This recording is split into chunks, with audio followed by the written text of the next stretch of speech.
And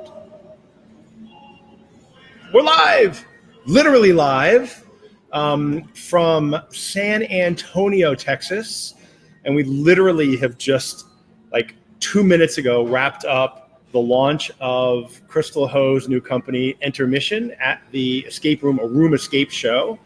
And I've dragged Christal away from the booth teardown into the lobby of the beautiful Hyatt Regency Hotel here, which is the only place we could get internet. Yes. And the bar's not even open for another hour. I was planning on drinking margaritas while we were doing this. Nice. So I might let you talk for a little while, and no, just kidding. So say hi, Christal. Hi, everybody. Hey, everybody. So we're going to talk about escape rooms and VR escape rooms, and it's been a really interesting show. We did a panel which we recorded, so we'll get that up on Facebook Live or somewhere soon. But we did a panel on VR and escape rooms, and Christal's been in the escape room business and now the virtual reality escape room business for how long? When did you start the first escape room? Over 5 years. Over 5 years. So she's like a pioneer, actually, in escape rooms in America, not America, Australia. Hence the funny accent. Yes. So Christal, talk a little bit about just your background and how you got in the escape room business. Because this goes out to a lot of entrepreneurs, and I think they're really interested in learning kind of the backstory as how did you wind up here? Yeah, so my background's been in corporate. I was a lawyer for many years. I moved into management consulting, and then while I was still in management consulting, I came across the escape room concept. My business partners in the escape room concept actually approached me to take out the master franchise for Australia and New Zealand for a brand called Escape Hunt. That's now a global brand that's listed on one of the London stock exchanges. So we took out the master franchise for that, opened up the Sydney branch, and now we support 7 escape room branches across Australia and New Zealand. Okay, cool. So that was, and how was that? How is that business? How was it? What was it like?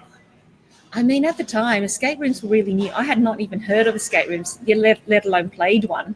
I actually ran out to play one before I went and committed myself to an escape room business. But literally in a matter of days, I had committed to an escape room business, which at the time no one had heard of, no one had played. There was probably only 2 or 3 escape rooms in Sydney itself. But since then, I mean, the escape room market's blown up. You see one in every city. Not only one, we see multiple. In Sydney now, there's probably around 30, 40 escape rooms. I lose track. Yeah, we were in San Antonio. They took us on a tour, and we went to 4 of them in one night, but there's probably more than that. And then last night they took a bus to Austin. And so I think we said there's between 2,000 and 3,000 in the US alone? Yeah, absolutely. I think maybe even more than that. Yeah, and I wrote a blog post recently, like they went into kind of the background of escape rooms. It started with actually a game out of Japan called Crimson Room. And you can actually go play that in Flash game, on a Flash in a browser right now. You can Google Crimson Room and play like the very first escape game. And you're in a room and you have to click on things and find clues. And then in sometime in the 2000s, late 2000s, I think somebody built the first physical room in Japan. And now it's just exploded into a global phenomenon. Absolutely. And it's been very, very lucrative for the people who have gotten into the escape room business. Not so much, it's basically blown up, and now it's in this process of consolidating, which brings me into, I guess, the VR escape room aspect of things. And before you get to that, like I see a lot of similarities between escape rooms and VR arcades. Mm-hmm. Like it was people who did an escape room, they were passionate about it, the puzzles, they wanted to create their own, they thought they could do better. And so it started out with like kind of like this hobbyist, almost like what you would call a cottage industry in the days. And now it's transitioning to kind of a more professional level, more people coming in with more capital. The rooms are getting more complex. You just built a new room in Sydney. Yeah. And I know I don't know if you want to talk about what you invested in that, but like what's happened in the investment per room? What have you seen happen over the 5 years you've been in it? So when we first started, our first rooms were pretty much lock and combination locks and physical padlocks and all that, and very basic. We went out and bought some IKEA furniture, bought some secondhand furniture. Did it probably each room would have been $5,000 or less, and we have 6 rooms in Sydney. And since then, it's kind of morphed to become less locks. Now all our rooms don't have any locks or padlocks. It's all using technology, RFIDs and various other things there, which means that you're investing a lot more in the tech, and also in the look and feel of the room to make it feel and look a lot more immersive. So we're spending a lot. It's no longer IKEA furniture and and secondhand furniture. Our last rooms pretty much probably cost around 60,000 just to do. And you haven't been able to raise the ticket price though as that investment's gone up, right? No, it literally is about just investing to be able to just keep our customer base or continue to grow the customer base, but really be on top of the escape room business, because it's at the process of, I think, consolidating now, where you're seeing escape rooms close down, particularly the ones that don't have the games or the immersion and aren't quite up there with the rest, because they're just being shunted out by the competition, because the games aren't as good and the customers have so many rooms to select from. Yeah. So we're starting to see, so I think that if you're in the VR arcade business, look at the escape room business, because I think they're a couple of years ahead, but you're going to see some of the same trends of increased investment to differentiate, consolidation, massive competition, price margin erosion, like all that stuff's coming from the VR arcade business. And so I think I'm finding the escape room business to be a really good kind of future telling aspect. So a couple of years ago, so talk about how you went from running Escape Hunt into what in Sydney is called virtual reality rooms, and we'll talk about what's happened since then. Yeah. So when I came across the virtual reality escape room concept, that was around 2 years ago, and I saw it as a very similar thing to when I came across escape rooms 5 years ago. It's an area that's just starting to grow. Most people have not heard of it or played it. If they've heard of virtual reality, then they haven't played it for the most part or experienced it, which is the same as with escape rooms. Yeah. And really, it was an opportunity for me to take that particular concept and merge it in with, the things people love about escape rooms. So you've got the virtual reality aspect where you can be and see, be different people, do some fantastic things, shoot fireballs, fly, and be immersed in amazing places. And then you're taking into bringing in the concept of escape rooms, which is about teamwork, solving some puzzles, using your brain, thinking a little bit, having a bit of a laugh with your friends, and having that sense of achievement once you've solved that particular puzzle. So therefore, when you bring those two concepts together with greater immersion and greater fantastic, components of it, with that, you're able to offer guests a lot more of a immersive and fulfilling type of experience, which they haven't actually encountered. And as with escape rooms, it's very early on in the industry, and I saw it as a way to ride the wave up, as I've done with the escape rooms, really grow the audience base and grow with the industry, and actually turn a good profit from that for those entrepreneurs out there looking to do something great. Then this is the way to get out of a job, as I have 5 years ago. Yeah. And so you guys know I'm all about business models, and I'm all about how do you make money in this business. So I met Christal last year. Yes. Actually, a friend of mine, Puya, I know you're going to watch this, Puya, so hey, shout out to you and thank you for making the introduction. I owe you at least a very expensive bottle of whiskey. And I saw the business model, and they run a place in Sydney, in downtown Sydney, in a really expensive district. Like, you want to talk about what your rent is there on a per square meter basis, maybe? Or I haven't calculated that, but it is very expensive. As you know, Sydney property prices are really expensive. We're in the CBD, really accessible to businesses as well as people who go out and have lots of fun. Yeah. So every square meter counts. Yeah, it's and by the way, they're setting up the bar behind us. That's what all that noise is. So sorry about the background noise, but you know me, I like wherever we can set up a webinar, we do it. And so what I saw there was a really lean operation, first of all. So, one of the big challenges with virtual reality is the labor rates. And I always tell people you have to have at least a 4-to-1 customer to employee ratio to have a chance of making money, right?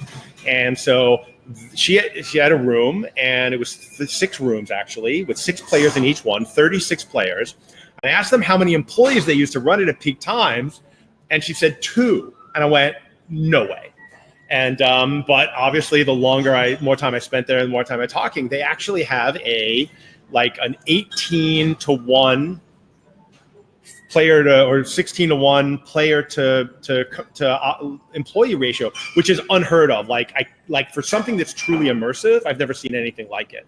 And so And you said, I think you said today that you actually, for 4 rooms, you could actually run it with 1 employee. Yes.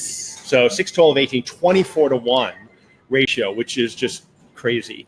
Yeah, and that's one of the things that really attracted me about it as well, because I've got the traditional escape rooms, and we run in Australia, Sydney at least, we run 1 games master to 3 rooms.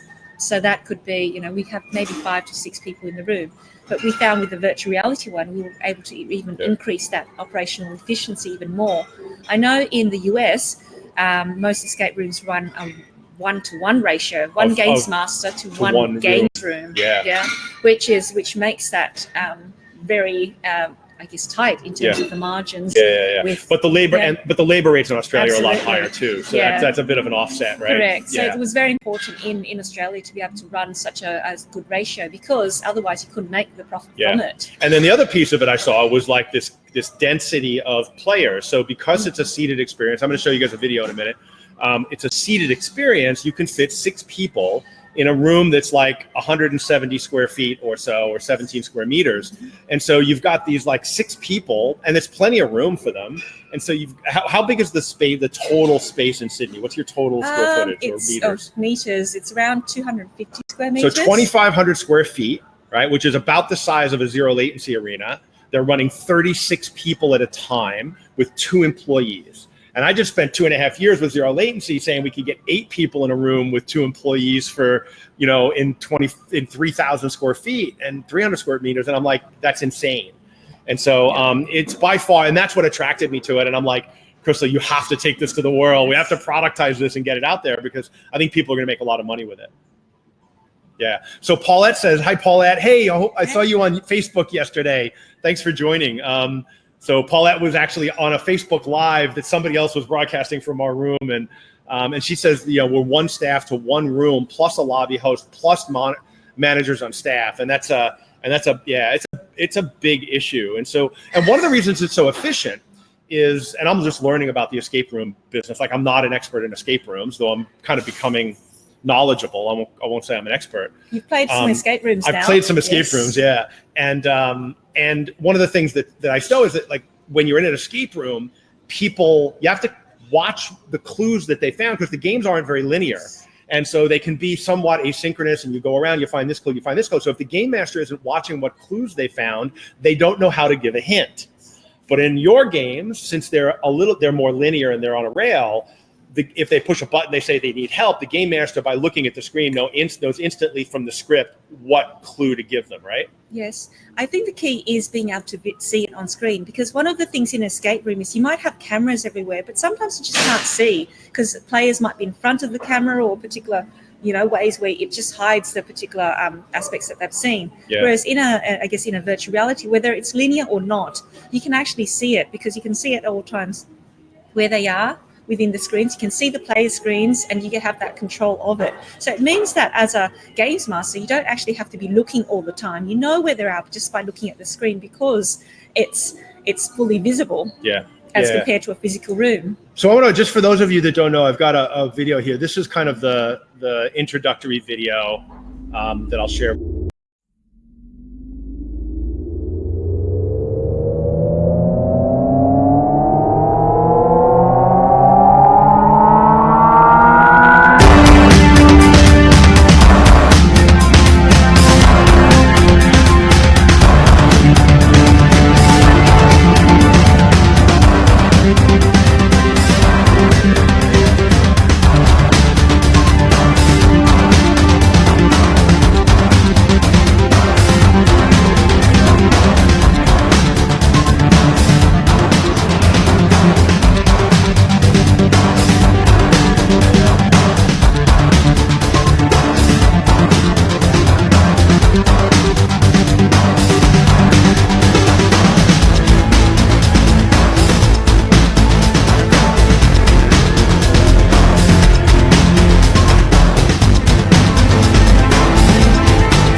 of the experience. So it's a seated experience, and one of the cool things is they're using Leap Motion, which just recently got bought out by Ultra Haptics.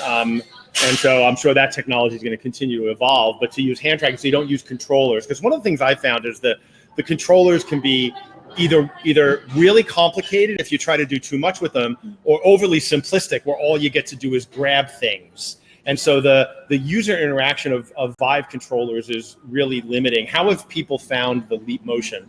Well, because most people haven't played a virtual reality experience, and also a lot of people aren't gamers.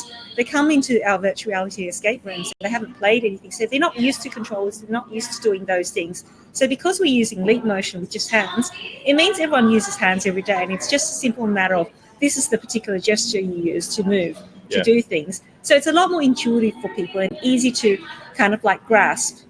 Yeah, and so I took a video just on the show floor that I want to share with you guys because I thought it was interesting, of people actually doing a puzzle with motion.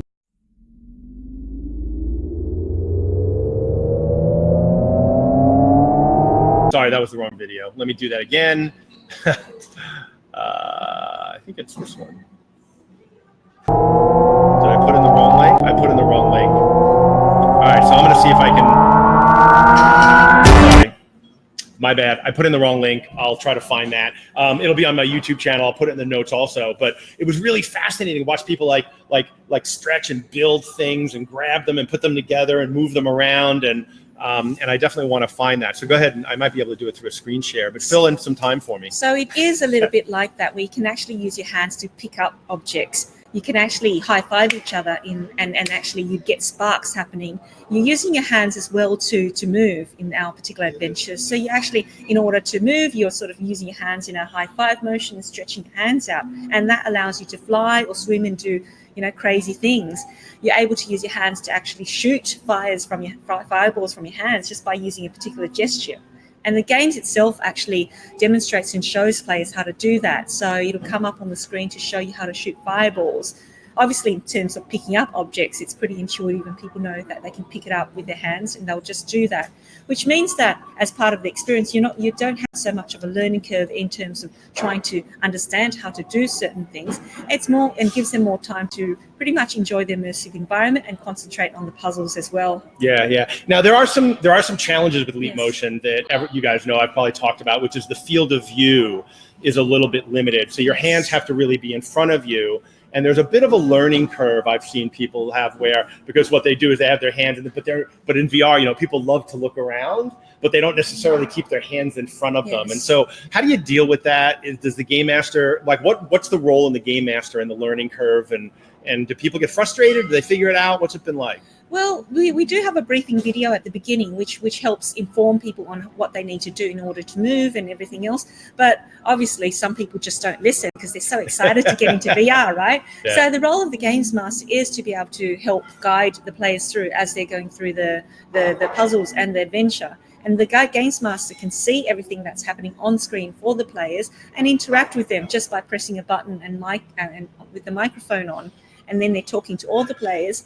Likewise, if a player is finding that they're having a bit of difficulty, whether it be in terms of doing a puzzle or being able to move, they can actually ask for assistance simply by pressing a button on our specially customized seats there. And then the Games Master will know that, hey, they need some assistance, they get on the mic and therefore able to help. And this actually links back to the efficiency aspect of it, because it goes two ways. The customers can actually always call, and it's an individual person thing rather than potentially in a traditional escape room where it might just be one person who's got the control to ask. Yeah, and one of the challenges with this is that like everybody has to agree to use the hint too, right? Because you limit the hints. Exactly. And in this case, it's really more about the overall experience. It is a little less puzzle centric and a lot more experiential. We'll talk about that in a second. I got the video queued up, so hopefully this will work.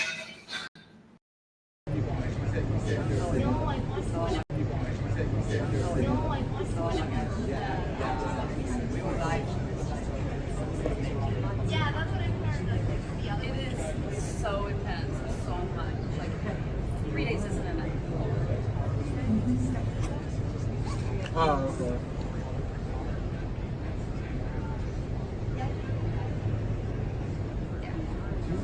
They just charge more now. and like twist them or something.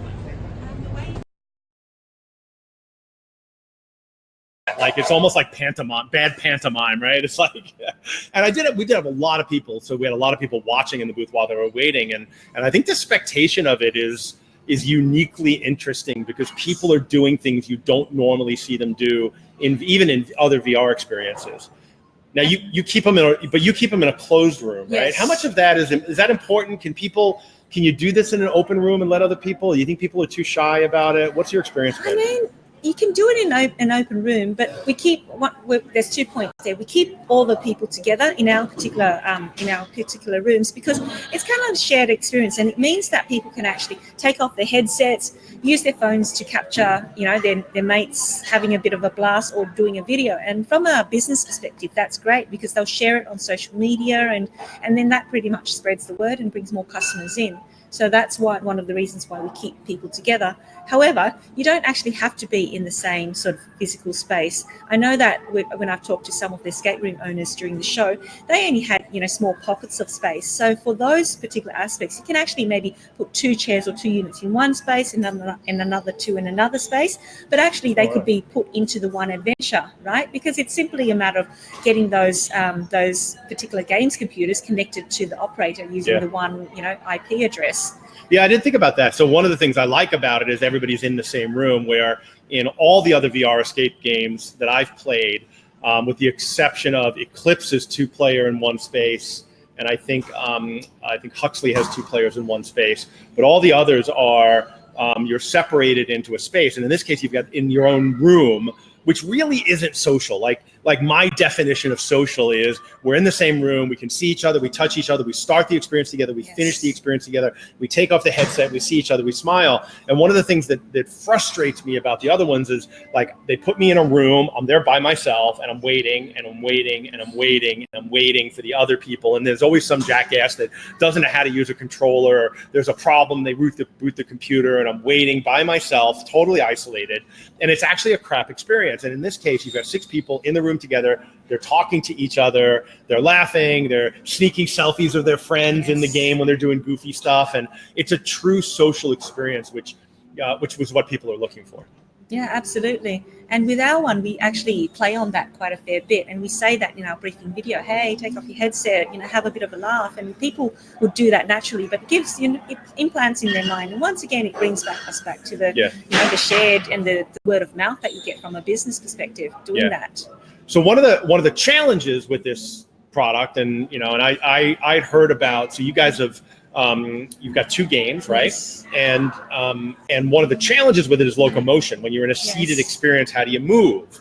And so this is a really interesting thing. And the developer Anton, who I first spoke about these games about a year ago, I was actually pretty harsh with him. I was like, because there were some challenges with motion sickness, and because you fly, right? And so you fly in space. You're out in a space station, and then you're out in outer space trying to move to your capsule, and there's another one where you're kind of underwater and you're swimming, and there's these really cool fish, and the giant fish comes and eats you. The piranhas come after you, and so it's it's been gamified, and there's game elements to it. But those elements of the game are actually what people like the best, right? Is the flying and the movement. And being able to interact with their friends and do those sorts of things. So you see people flying around and doing crazy things with their friends. And they bump into each other, and one guy's got his head in another one's butt, and they're laughing. And the other side of that is some people actually get triggered with a little bit of motion sickness to it. And sorry about that. I think hopefully that's the ice machine making my margaritas. That would be nice. That would be nice. So one of the challenges with that is the simulator sickness. And there's a real trade-off there. And so talk to me about A, how do you manage it? Yes. And B, how do you feel about that? Like, what's the... I mean, ideally, it'll be great not to have that at all, obviously. And I think in our future games, we're actually looking to further reduce that by doing certain things, being able to and get those that don't want to do the movement to be able to allow them to control it and remove that altogether and teleport themselves out. So therefore, it removes it for that particular player. But for players who do love that whole flying and unreal aspect, to still keep that for them and give them that ability to do those fantastic things. Yeah. In terms of our existing games, what we've done is we've worked with the developers to be able to reduce that aspect quite a fair bit. over the last couple of months. But in terms of an operational perspective, video comes in as well, and also with the operators, the games masters that are looking after the customers, about them being aware of it and being able to actually hop on in and assist them with it. I was really dubious about it, but then I went online, as I do, and I went to TripAdvisor, and I went to Google, and I went to Facebook, and I look at the reviews, and it's like nothing but 5-star reviews. And so, and I know that it's a problem for some people. So the way you've handled it as a business has been remarkable, and I think that that's something that is a tribute to the customer service that you give. So if somebody complains, how do you handle that in the business? Oh, well, we totally would just, what we do is we'll actually assist them. Yep. Get them out of the experience. Provide them with cold drinks, as well as the lollies, the ginger lollies, candies, etc. that we have there. For the most part, the people that a lot of the times they'll actually come in, have a bit of a break, and then go back in. Actually. And when they go back in, we tell them, look, you know what? Don't do the flying bits. Close your eyes. Take off your headsets. And for those that don't want to hop on outside, it's an opportunity for them to actually take photos and videos of their friends while they're playing. And when they feel ready, they'll get back in. So for the most part, those that do feel the locomotion aspect of it, that's what they'll do. Yeah. And they're totally happy with that. For those that do get affected a whole lot more, the rest of the team can still continue, and they can just either watch inside or just pop on outside and have a bit of a rest. And do you give them a refund if they're unhappy? Yeah, absolutely. Yeah, and that's the key. Is if people, and this is for any business, when I was in the pizza delivery business, if people complained because the pizza was wrong, it was cold, the driver turned it upside down, whatever, I just gave them their money back. And customers loved us. And don't be a dick and hold on to their money. Like if they're unhappy, because the word of mouth will crush you.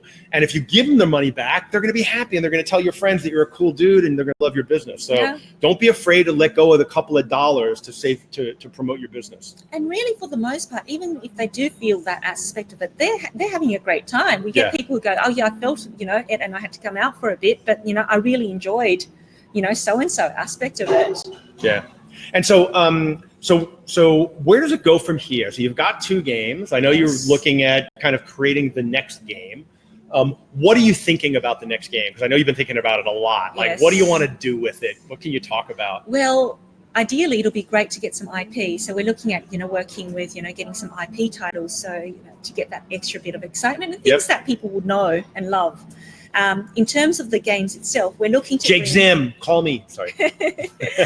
In terms of the gameplay itself, we're looking to actually bring in a lot more of the puzzly elements. I mean, the first 2 titles were, in terms of the heaviness of puzzles, when I think of it from a scale of 1 to 10, probably, it ranges between a 3 to a 5 or 6. We're looking to bring a lot more of the puzzle elements in of the escape room, so therefore it caters to a lot more of the escape room audience now that they're starting to understand the VR side of things, and also bringing in the elements of having even more fantastical experiences in there, some more amazing worlds, as well as being able to do some things that they really couldn't do in real life. Yeah. Because those are the things that people love about a combined VR and an escape room experience. So in a word, it's about upping and amping both aspects of it to be able to provide that extra immersion and the fun factor. Yeah. So people leave being amazed and wowed by it. And so pricing, I wanted to talk about this before and I forgot. So you charge, what do you charge in Sydney compared to what you charge for your escape room? Because I know entertainment in Australia tends to be priced up a little higher. Yeah, so our physical escape rooms at Sydney is $38 to $43 per person pricing, depending on how many people within the room.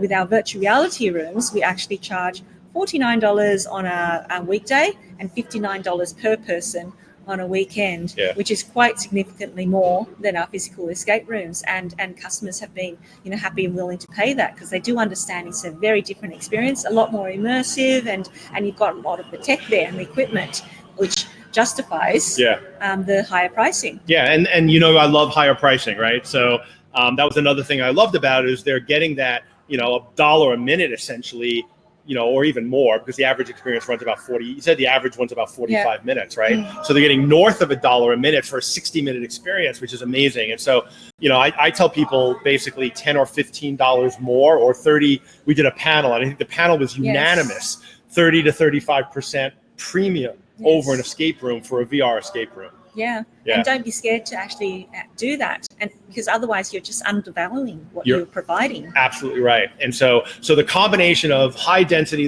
for low rent, low labor cost, and high price per game. It's a much higher margin than a physical escape room. So you want to know how to make real money in virtual reality? Talk to this chick. So the show, like, it was amazing. Right? Yeah, the reception that we received. I personally wasn't too sure in terms of, because this is my first show in the US. It's very different to the way it runs in Australia, and it actually was a smaller show than we expected. All right, let's keep it real. The fucking show was dead. Okay. All right. Let's bullshit zone, right? The show was dead. You could have shot a cannon down the main aisle and not hit anybody. Yet, because you guys did an amazing job of pre-show marketing. Read my book if you want to know how to do it. It's all in there. Just do the work. Every single slot was sold out, was full. Yes. Over 3 days. That was amazing. We had to turn people away or tell them to come on back, and hopefully one of the people were running late or it was a no-show because they got caught up in a seminar and fit people in. Yeah, and the reaction was amazing. And you guys know this. I know a lot of you are building solutions and bringing them to market too, not just on the operator side.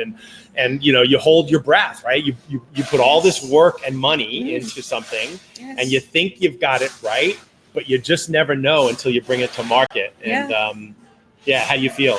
I feel it's phenomenal after all the work we've put in to actually see the fruits of our labor, really, to come to a show and get such a positive response, which really resonates with all the messages that we were trying to get across, about being compact, space efficient, and all those sort of things were what escape owners really were looking for. I thought so because I'm an escape room owner myself, but I didn't know whether that would be the same for all escape room owners, particularly in the US. And I think that was the key, though, is like you understand the market. And one of the challenges that a lot of companies coming into the VR market especially is they're coming with a bunch of assumptions, but their assumptions aren't based in experience. They're based on nothing or research or third-party observation. And you've actually been in the industry. You've been running the business, so you understand it. So you knew you were doing it. And I'm a very business-minded person. I mean, a lot of escape room owners have been hobbyists in terms of people who really love escape rooms, etc.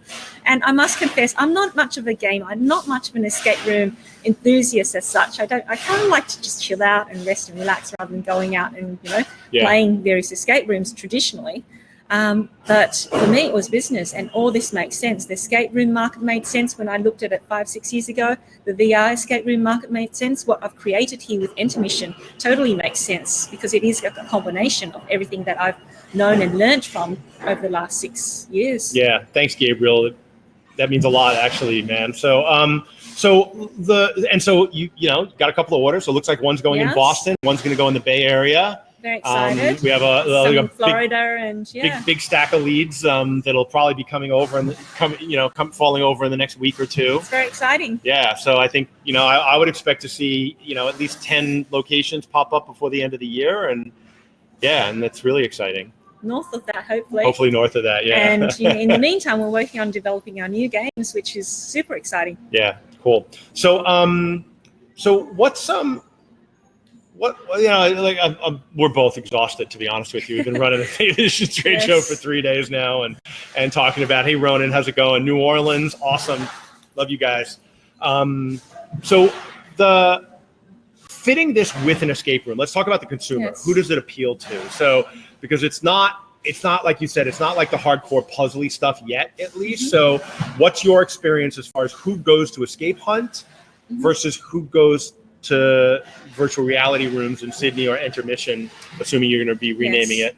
There's definitely a crossover. I mean, the way I look at the audiences, you've got corporate, which is a great, really profitable chunk of the business, 20, 30, 40%, depending on where you're located, or even north of that, that come in during the weekdays to do their team building. And then you've got the birthday crowds, be it kids' birthdays or adult birthdays during the weekends. At the virtual reality escape rooms, at Entermission virtual reality rooms, we've got a lot more skew towards the kids' birthday parties compared to at a physical escape room at Escape Hunt. Yeah. Corporates are probably similar. The kids' birthday parties, more kids towards the virtual reality side.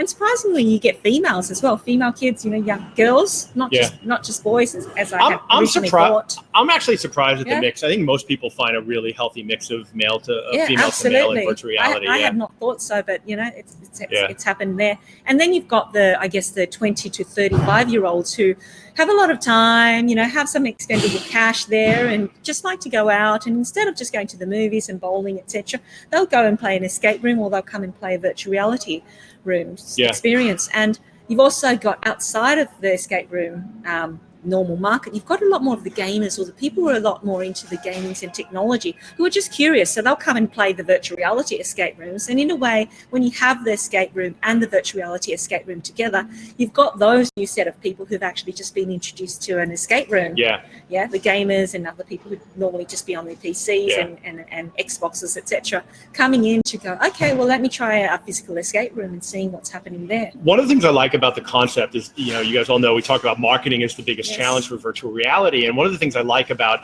a virtual reality escape room is you have something to anchor to that I think people know what it is. Or if you describe an escape room to somebody, they can kind of understand. If you describe virtual reality to somebody who hasn't done it, they're like, I don't know what you're talking about. And so anchoring, how much of that in your marketing in Sydney do you do? Do you talk about it being an escape room? Or do you more talk about the virtual reality part, or how do you balance it? Well, at the moment, because virtual reality is so new, we've been more anchoring towards the escape room, because escape rooms, as you all know, have blown up. And a lot more people have heard of escape rooms. And if you say, hey, escape room, they'll say, oh, it's that puzzly thing, or I've played it, or I've heard about someone playing it, or at least have an idea of the concept. So when you think about a marketing point of view and SEO search terms, etc., you'll get a lot more of hits in terms of the of escape rooms rather than virtual reality, because for the most part, people aren't out there searching for virtual reality experiences. It's starting to increase now. As with escape rooms, 5-6 years ago when I started, people weren't searching for escape rooms, but they were searching for things to do. And then as word of mouth grew, they decided to search for escape rooms, and that increased. I see the same sort of thing happening for virtual reality, where, as people experience virtual reality a little bit more and get exposed to it and enjoy the experience, they're going to, be searching virtual reality a little bit more. So then it'll be starting to increase in terms of the search terms, and hence you can market a lot more towards the virtual reality. But at the moment, our skew is towards escape rooms, as well as things to do, birthday parties, hens parties, bucks parties. Sorry, it's bachelorettes and bachelor parties here in the US. Or corporate team building. So you can go to all those search terms for both the escape room, but also the virtual reality escape rooms. Cool. So Joe Pulte's asking, what steps have you guys taken to make your experience social? Am I able to see which of my Facebook friends have tried it and their score, so I know who to beat? So I'm assuming, Joe, you mean social media, because it is actually inherently social, because you have 6 people in the same room doing it together. So what do you guys do? How do you see people? Do they share things on social media? Do they tag you? Have you curated that in any way to boost your marketing, and are there other opportunities that you see to do things better? So absolutely. What I find is that with the virtual reality escape rooms, you get a lot more people posting on that, because we actually allow the cameras in the room, unlike a physical escape room where you say no cameras, leave it outside, etc., because you don't want to ruin the puzzles. We've actually got the people coming in with the cameras, and we want them to take photos and share it on their social media. So you get a lot more of those, those posts. And also, we go in our Sydney virtual reality rooms to take photos of players with the headsets, as well as outside, as traditional rooms would. So with their phone, like Correct, you don't charge them phone. $10 for a photo, No. like the Void does, which is absurd, right? And they don't let you take a picture with your own phone in 2019. So it means that, I guess, on the virtual reality side, you get a lot more posts, so therefore a lot more shares. Whereas in a physical escape room, it's really up to the customers a lot of the times whether they want to dress up and take the photo afterwards and get those shares. So I'd say proportion of shares is a lot higher in our virtual reality rooms than a physical room. And so the other thing Joe's asking about is replayability, which you don't get in a physical escape room. Like once you've solved the puzzle, you solve the puzzle. There would be no fun. If you watched my webinar last week where we talked with Joe Morris, the game designer, one of the things he said is fun equals discovery and surprise. Well, once you've solved the puzzle, there's no discovery and surprise. You see an inordinate amount of replay in your Sydney virtual reality experience. Talk about that and how do you explain it? Well, it's been big surprise to me, because I had assumed it would be like my traditional escape room, right? You just go in, you play once, and that's it. But what we've found is that particularly kids, right? Because it's not just about solving puzzles. It's about actually being there with each other, being able to fly and do things, doing a bit of the gaming side, you can do shooting and just have some fun together.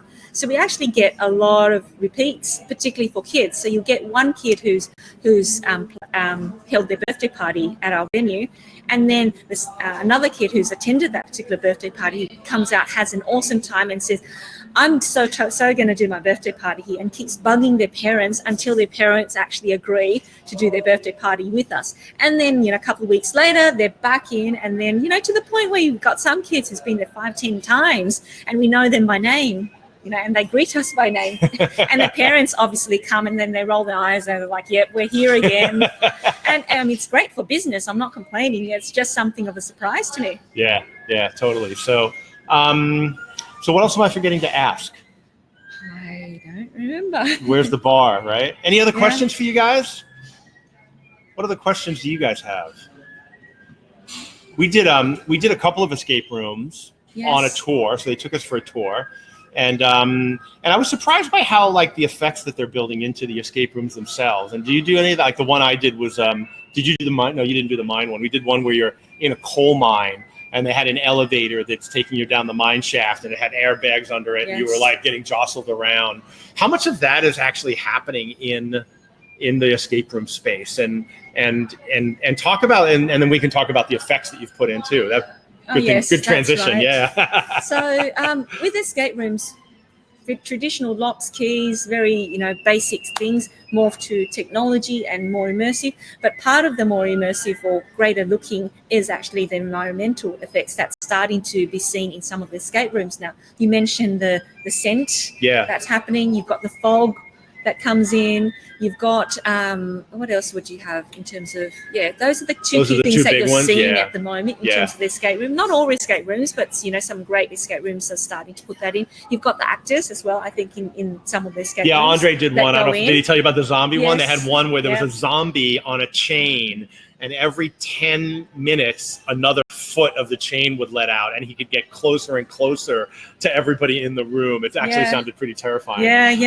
That's pretty awesome. But once again, my business hat comes on and I go, you've got an actor sitting there in the room, waiting that whole time just to scare you or do whatever it is. And granted, in some rooms that's the games master who's in there working it, and in the US it's a 1-to-1, so it's the same sort of ratio. But where you do have an actor and also games master, you're talking about two people to the one room for that whole hour, and you're paying, so in effect you're paying double what you would normally. And you're going to have to hire somebody that's talented enough to act too, right? Yeah, and so that's right, you which probably is have hard to pay them a by. little bit more. Yeah, absolutely. Yeah. So that's what we're seeing in this physical escape rooms. A lot more of these coming in to be able to differentiate and make the experience a lot more immersive and fun for players. And the game's upping, and it does cost more. And so now you've added, and this was the first time you did it. It was kind of a bit of a market test, right? Which is you've added wind and heat and sense and then vibration in the chair, which the response was overwhelmingly positive, right? Absolutely. And it's about actually increasing the immersion that we're finding, that we want to create within the game. So it's not just a visual thing or you just going in there and seeing and feeling things. It's about actually experiencing with all your senses. So Bob was saying, the sense side of things, that is one of the key things that people remember, right? Sense is one of the strongest memory triggers that you get. So you've got the scent of smoke and fire happening when you see the explosions in VR, which is pretty amazing. And people can smell that and actually feel like they're really in it. You've got the vibrations from the seat, which rumbles up as the explosion's happening, which makes you physically feel and have the reaction as if you're physically there being blown up. You've got the wind happening as you're flying and, going through the air, the hot or the cold air, the hot for the explosions, the cold as you're flying through things, to actually make it feel like you're flying through the air. And that actually, bombards all your different senses to increase that immersion, which has been, as you said, overwhelmingly positive. And one of the things the reason you can do that is with 6 people in one space, that the cost per effect goes down. If you had a single room and you had to replicate all of those effects in every single room, the cost of the installation goes up too. And so you're getting a lot of leverage out of Yes. that investment of scent generators and wind and heat. Yeah, so really smart, and it's kind of like this void level experience, and we're seeing that. Vex is another company that's brought that to the kind of like the 4-player multiplayer arcade system where they're doing these multi-sensory effects, and so I think you're seeing more and more of that. And in the escape room, like there was a networking event Monday night before the show, and one of the most popular discussion tables was on immersion. It's the big thing that Yep. everybody's escape rooms. Absolutely. And how do you not break that immersion?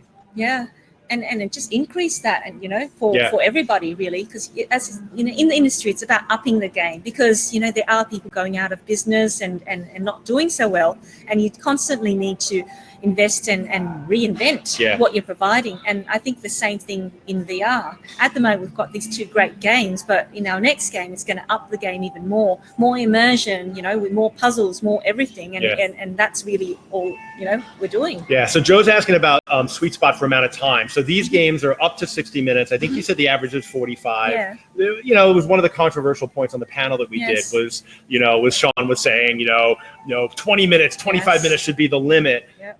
And so, what's your experience been running 45 to 60-minute games? Well, what Sean was saying, that it was optimum because and it's in a different test environment, right?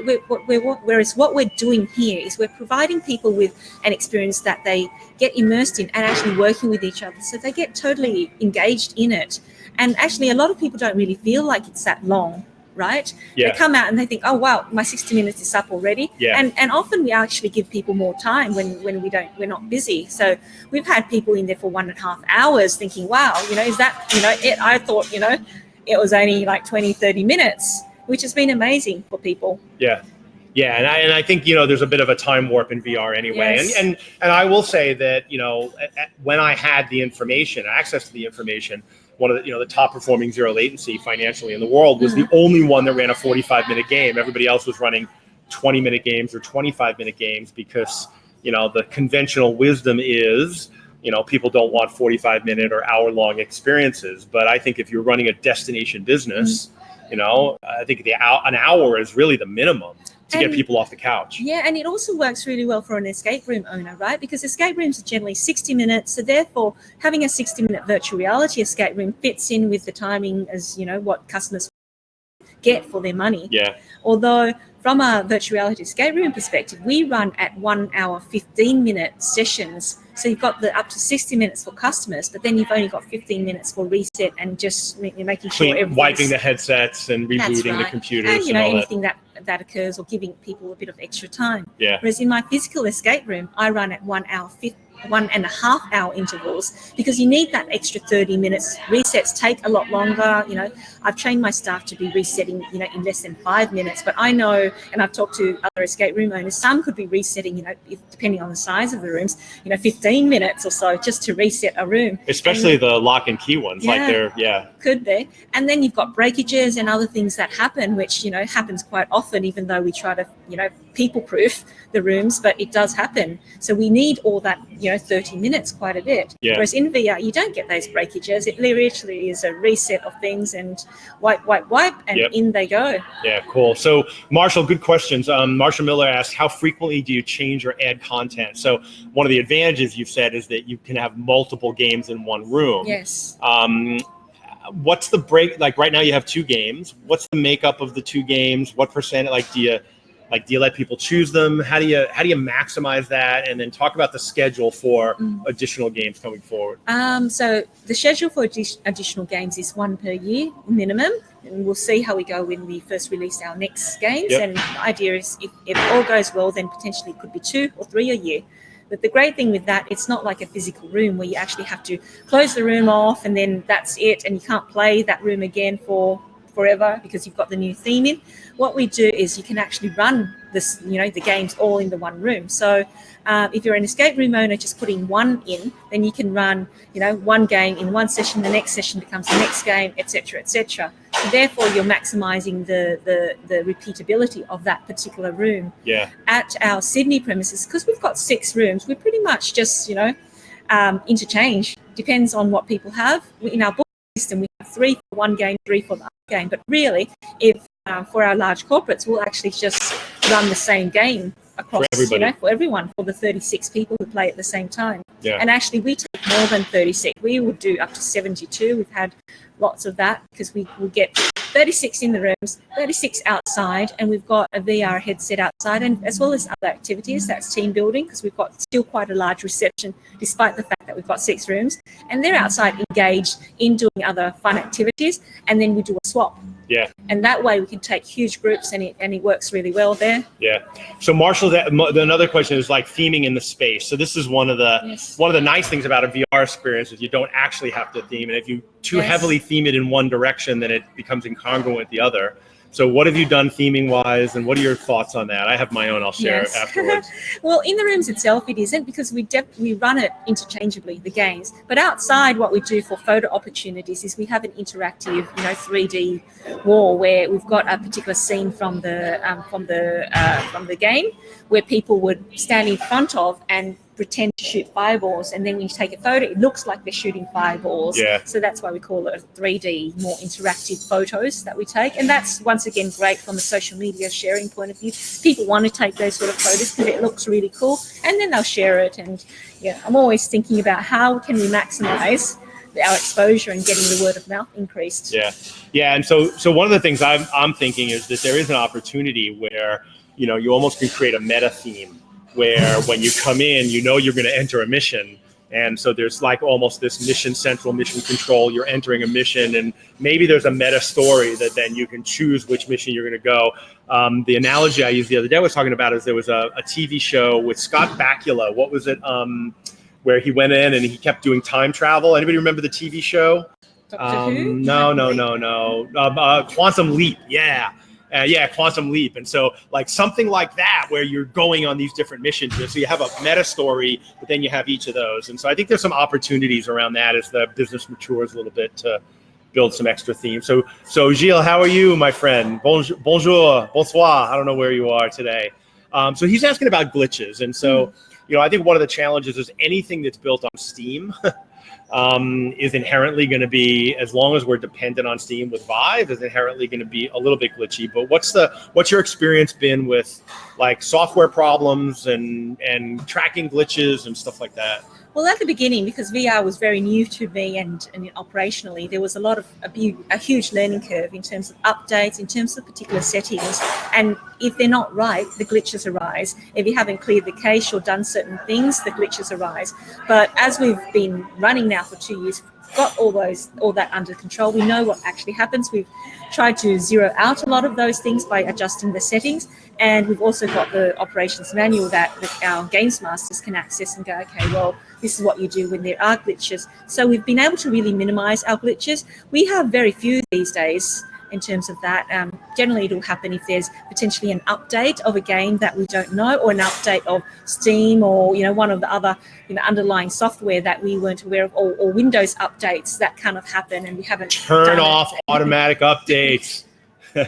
And that's when the glitches arise. But I mean, the glitches, if you've followed all the protocols and you don't have you have the updates done and waiting, you could run games for weeks and that's you don't have any glitches. And that's one of the things you've said, is that you have your game masters reboot Steam after every game, just to eliminate and to be safe. Yeah, that's right. And we turn off certain things, so therefore you don't get the glitches, and we've got protocols to check for updates, etc. So you could run for weeks without any glitches if you do that correctly. Generally, the glitches arise when we've the games master have forgotten to do updates, or it's come in during the day and we've been running back-to-back sessions, we haven't checked it.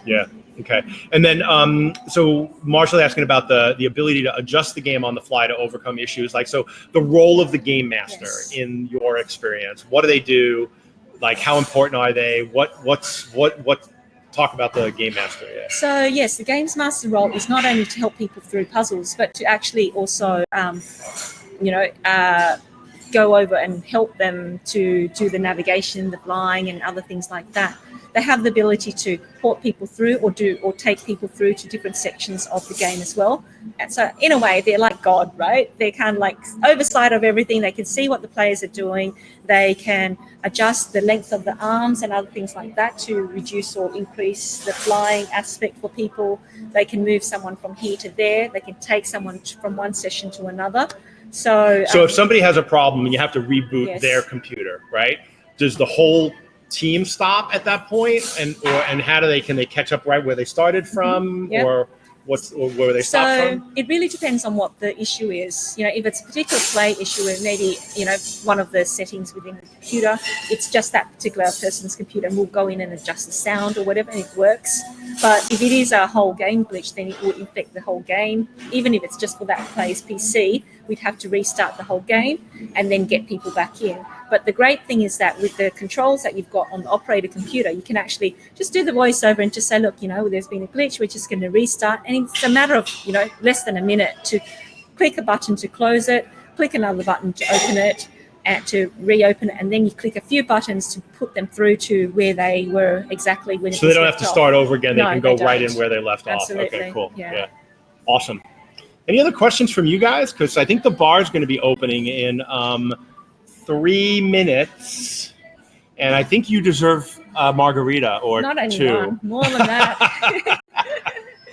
Awesome. So yeah, that's it. Entermission. Check it out. Enterthemission.com.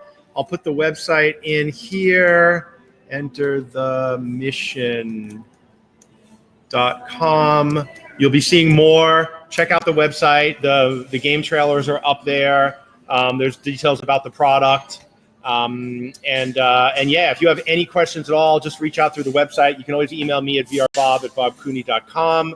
Christal, congratulations on launching a new business, and yeah, looking forward to see where it goes. So Thank you, guys. awesome. We will see you next week. I'll be coming to you from somewhere in Europe. It might be Germany, it might be Belgium. I'm not quite sure yet. On Thursday, Brandon Nades from Talon Systems is going to be coming. They worked on the motion simulator part of the Dave & Buster's Jurassic World et al. Attraction.